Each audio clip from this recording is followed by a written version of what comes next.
오르락 내리락 정말 멀미가 날 정도인데 안타깝게도 어제 일본 구마모토현에서는 7.1 규모의 강진이 일어났죠. 정말 한국 코스피 시장도 지진이 일어난 것처럼 이렇게까지 흔들리고 어려울 수 있나 싶은 마음이 들 겁니다. 아마 최근의 변동성과 성장세가 너무 가팔랐기 때문이겠죠. 충격이 큰데요. 하락률이 역대 4번째, 하락폭은 역대 2번째, 코스닥은 또 현 정부 출범 이전 수준으로도 줄어들었습니다. 잠시 뒤에 열릴 장 걱정하시는 분들 많을 것 같은데요. 개미들의 주식 작전 타임, 오늘은 조금 이분께 힐링도 받아봐야 될 것 같은데 라는 생각이 들 정도입니다. 유진투자증권 이승우 리서치센터장, 가장 이른 아침 가장 빠른 경제 소식 먼저 전해주십니다. 전화로 연결돼 있거든요. 안녕하십니까? 네, 안녕하십니까. 예, 원래 저희가 연결한 시간보다 조금 빨리 전화 드렸습니다. 지금도요, 벌써부터 2292님, 저희 청취자분이 저 비자금으로 투자했다가 망했어요. 위로해 주세요. 이런 문자가 오고 있는 상황인데 어제 보시면서 어떤 생각 드셨어요? 저도 마음이 굉장히 무거웠고요. 네. 이게 단순하게 변동성이 크다 이런 정도를 넘어서서 시장 심리가 한꺼번에 여러 가지가 좀 무너진 그런 날이었다라고 생각이 됩니다. 계속 우리 증시의 상승세를 이끌었던 AI 투자 사이클에 대한 그 의구심이 좀 드는 그런 상황들이 펼쳐지고 있는 하루였던 것 같습니다. 예, 물론 전체 시장이 폭락했다기보다는 상대적으로 또 오른 종목들도 있었기 때문에 큰 틀에서 시장 경제 상황 자체가 나빠졌다라고 볼 수는 없을 텐데 일단은 반도체를 중심으로 한 하락 얘기부터 좀 지켜봐야 될 것 같습니다. 이게 내려온 이유를 여러 군데에서 지금 분석을 하고 있는데 본부장님은 어떻게 평가하시겠습니까? 역시 제일 큰 거는 반도체였고요. 네. 반도체와 관련해서 지난주에도 좀 이슈가 있었지만 이번에 아시는 것처럼 CXMT의 상장이 상당히 흥행을 했다 이런 부분들이 있었고 예. 중국에서 그 이머전 ARF라는 이제 노광 장비를 개발했다라는 얘기들, 그리고 그 회사가 이제 저희가 기존에 알고 있던 회사가 아니었어요. 예. 좀 숨겨진 회사였는데 따져보니까 이제 하웨이의 손자 회사로 있었고 홈페이지도 없는 회사였거든요. 예. 그러다 보니까 중국이 반도체 굴기가 생각보다 지금 시장에서 알려진 것보다 지금 우리가 모르는 변수들이 너무 많은 것 아니냐라는 이제 두려움이 한꺼번에 나왔던 것 같습니다. 예. 자, 좀 구체적으로 지켜보겠습니다. 또 나왔던 얘기가 그 알파벳의 발표 때문에 더 화제가 됐는데 엔비디아와 그 AI 서비스를 직접 사람들한테 제공하는 업체 간에 사실은 돌고 돌아서 그 돈이 그 돈이기 때문에 실제 이익이 있는 거야? 이런 의구심도 나온 것 같아요. 그렇죠. 지금 현재 AI 우리 모델을 이끌어가는 두 회사가 있지 않습니까? 오픈 AI랑 엔트로픽이 있는데 아직은 이제 오픈 AI는 계속 적자고 엔트로픽도 아주 이익이 소폭 나고 있는 상황인데 네. 그 많은 투자를 과연 감당이 되겠느냐라는 의구심이 있는 상황에서 엔비디아가 이제 사실은 기존에도 일종의 순환 출자 비슷한 이런 구조가 있었는데 이제 어제 발표가 난 것들은 그 규모가 너무 컸습니다. 예. 그러니까 지금 추가로 지금 투자되고 있는 이 프로젝트에 2,500억 달러의 이 금융 지원을 하기로 했고 그거와 별도로 또 오픈 AI가 GPU를 구매하는 데 있어서 무려 3,500억 달러를 지원을 해주는 이런 방안들이 나왔거든요. 그러다 보니까 이게 결국은 오픈 AI 돈으로 다 돌고 도는 이런 흔히 말하는 이제 순환 구조로 움직이는 거라서 이게 굉장히 리스크가 커졌다라는 우려들이 한꺼번에 나왔던 것 같습니다. 근데 이 우려를 계속 이제 이를테면 더 나쁜 방향으로 봐야 될지 아니면 실제로 AI 서비스를 제공하는 업체들의 수익률이 좋아지면서 장기적으로는 더 큰 발전의 방향으로 갈지 이런 방향성에 대한 전망도 조금 있어야 될 것 같거든요. 그렇죠. 사실은 이제 아까 말씀드린 것처럼 아직은 큰 수익을 못 내고 있기 때문에 이 엔비디아 입장에서 이제 자기네가 돈을 워낙 많이 버니까 네. 그 돈으로 생태계를 구성해 나가는 거죠. 네. 그래서 초기에 흔히 말하는 이제 마중물을 뿌려주고 그걸로 좀 땡겨주는 이런 이제 과정인데 그게 최근에 좀 몇 가지가 겹치면서 그리고 또 다른 얘기는 이제 그게 있었죠. 좀 최근 이제 오늘 밤에 FOMC가 열릴 텐데 네. 금리 인상 이 카드가 일부 좀 외국계 증권사 보고서로 이제 나오면서 예. 그런 것들이 좀 불안감을 더 키운 요인이 아니었나 이렇게 보고 있습니다. 예, 자금 조달이 어렵지 않을까. 지금은 6대4 정도 유지하자, 올리자 이렇게 나누고 있다라고 알려지고 있는데 좀 상황을 더 봐야 될 것 같습니다. 중국 얘기도 조금 더 짚어보고 저희가 어제 간밤 이제 시장 봐야 될 것 같은데 중국 그 CXMT는 상장하자마자 어마어마한 지금 여파를 불러오고 있습니다. 일단은 아직까지는 기술 격차가 3년 정도 나고 있다 이런 얘기도 있고요. 또 DUV, EUV에 비해서는 조금 뭐랄까 약간 아직까지 그 수준은 아니다 이렇게 안심하는 쪽이 있고요. 무슨 소리야? 거긴 기업이 아니라 국가가 나서서 하는 거니까 이거 쉽게 볼 수 없어 이렇게 우려하는 쪽이 있습니다. 센터장님은 어느 쪽으로 조금 더 그래도 안테나를 세우고 있어야 된다라고 조언해 주시겠어요? 뭐 당연히 시장에 두 가지 그 상반된 의견이 있는데요.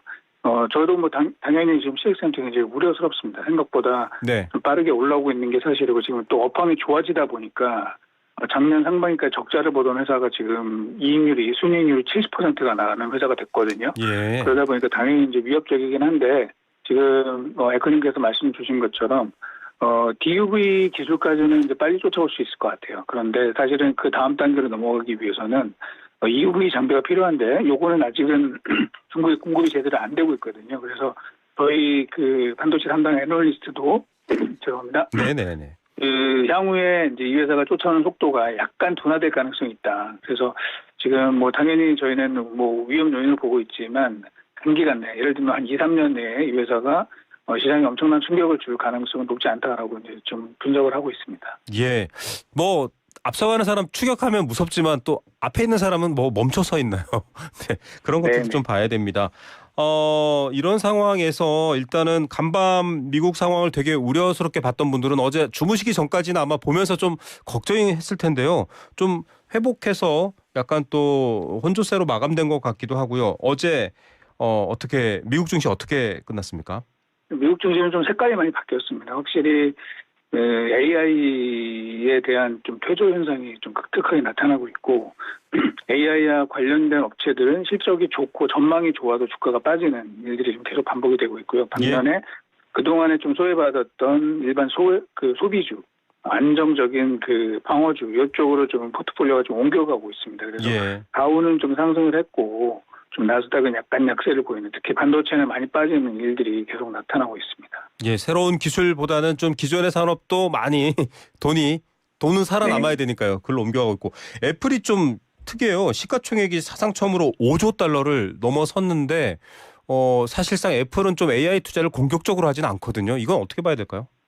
그렇죠. 이제 그동안에 사실은 AI 랠리가 막 올라가면서 애플이 좀 뒤처진 회사로 평가받았는데 지금 제가 말씀드린 것처럼 요 며칠 사이에는 AI를 좀 피하고자 하는 이 투자자들의 심리가 굉장히 강해졌습니다. 그러다 보니까 AI는 좀 관련 없는 이 종목들 중심으로 주가가 좀 올라가는 현상이 요 며칠 좀 나타나고 있는 상황입니다. 예, 의심의 시기 같다라고도 하는데 모르겠습니다. 기사를 보니까 반도체가 2008년 이후 최악의 한 달을 맞이했다라고 하는데 전체적인 흐름을 조금 센터장님께서 말씀해 주시면 좋을 것 같습니다.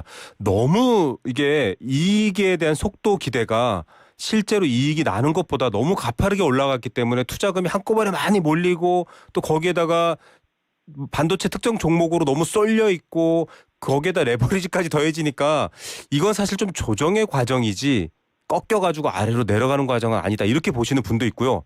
아니야 이거 버블이야 라고 말하는 분들도 있습니다. 어떻게 봐야 될까요? 저희는 뭐 계속 지금 기업체들 저희가 체크를 하고 있고 저희가 또 여러 가지 채널을 체크를 하고 있는데 아직은 펀더멘탈리 흔들리는 게 없어요.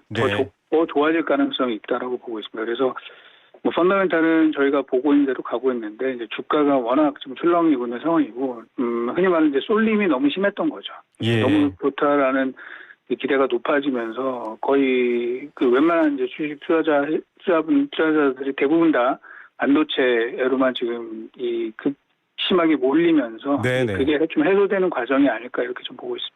예, 마구 몰렸던 그 압력이 조금 해소되는 과정이고 이후에는 또 적정한 그 시장의 상황과 실적에 맞는 방향으로 성장해 갈 것 같다. 이런 분석들을 많이 해주심에도 불구하고요. 뭐 마이클 버리 같은 사람들, 뭐 한때 좀 대단한 예측으로 하락장 배팅에서 유명해진 사람이지만 또 한국이라고 이름을 직접 거론하면서 대폭락장이다. 인버스로 가야 된다. 이런 얘기하는 분들도 있습니다. 하락장에 배팅하시는 분들도 있잖아요. 뭐 결국은 이제 본인들의 판단인데요. 저는 항상 이런 얘기를 하거든요. 제가 우리 후배들한테 얘기할 때도 그 실적과 주가를 어떻게 볼 거냐는 건데 실적은 예를 들면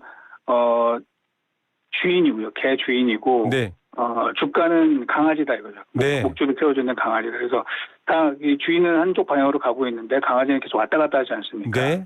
뭐 때로는 뒤로 가기도 하고, 예. 때로는 너무 앞질러 가기도 하고, 그렇죠. 옆으로 빠지기도 하고, 와. 뭐 이런 과정이다. 그래서 뭐 저희가 사실 이제 강아지 움직임을 맞출 수는 없지만 어쨌든 우리가 가고자 하는 방향이 어떤 쪽인지는 큰 방향을 잡고 네. 그렇게 저희가 가이던스를 주는 게 뭐 나름대로 저희 뭐 애널리스트들 증거사 리서치가 할 수 있는 일이 아닌가 그렇게 말씀을 드리고 있습니다. 너무 쏙쏙 와닿는 비유와 설명이셔서 깜짝 놀랐습니다. 아무리 주가가 출렁거려도요, 여러분, 그 멍멍이 꼬리가 주인을 흔들 수는 없잖아요. 그 부분도 갑자기 생각이 납니다.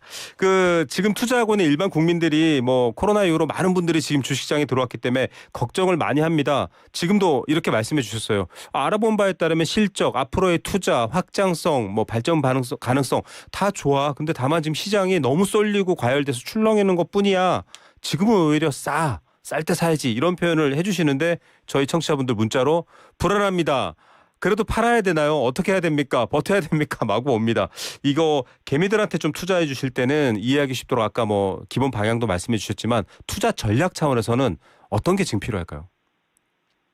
전략이라기보다는 제가 이제 좀 말씀을 드리면 사실은 우리가 주식 투자자들을 이렇게 분류를 할 수 있을 것 같아요. 첫째는 인베스터, 네. 두 번째는 매니저, 세 번째는 트레이더 이렇게 볼 수가 있습니다. 네. 근데 이제 대부분은 다 워렌 버핏과 같은 인베스터를 추구를 하죠. 네. 하지만 우리 심리가 굉장히 흔들리기 때문에 실제에 있어서는 대부분 트레이더가 되시는 경우들이 많아요. 네. 그렇죠.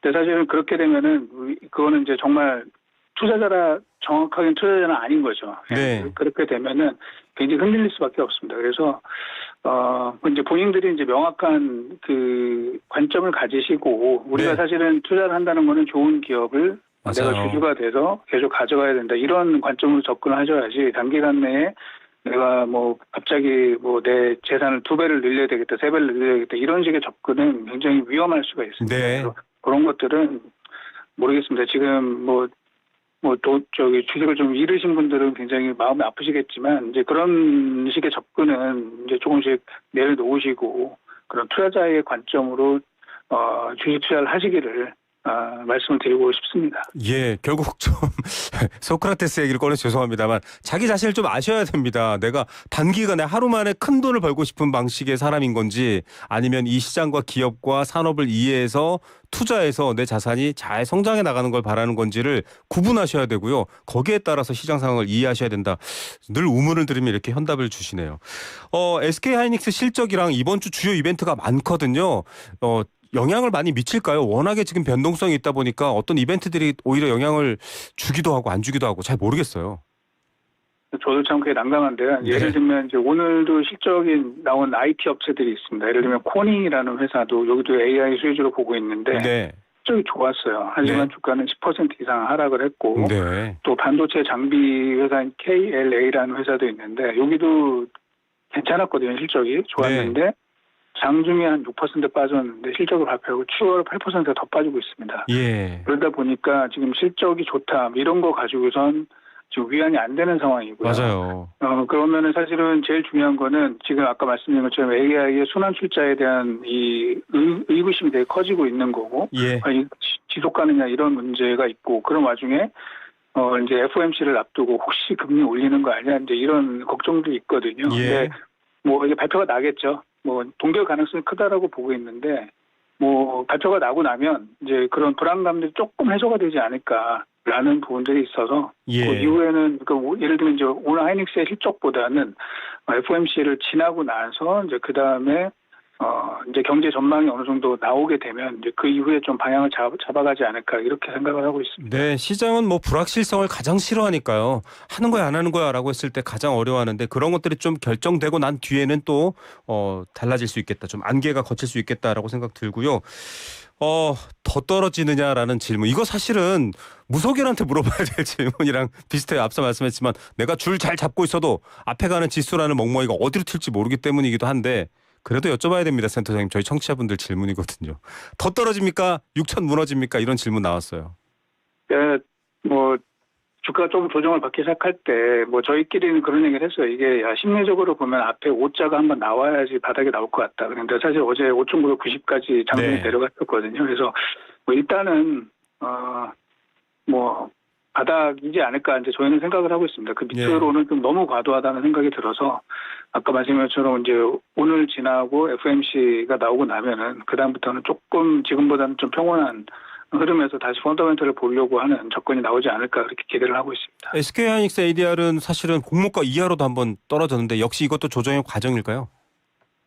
뭐 마찬가지 아닐까 생각을 합니다. 예. 예. 지금은 뭐 실적과 상관없이 일단은 AI 관련된 주식들은 일단은 피하고 보자. 왜냐하면 이 AI 투자에 대한 지속성에 대해서 의구심이 들었기 때문에. 그런데 그런 부분들은 저는 뭐 될 수밖에 없다고 생각을 하고 있고요. 예. 조금 시간을 두고 해소가 되지 않을까 생각을 합니다. 알겠습니다. 변수가 있으면 하나씩 걷어내면 되고요. 장기적 시각으로 바라본다는 측면에서는 고수의 전략을 또 배울 수 있는 시간이었고 목줄을 잡고 있는 주인의 입장을 더 생각한다는 것도 저희한테 좋은 가르침이었습니다. 오늘 말씀 감사드립니다.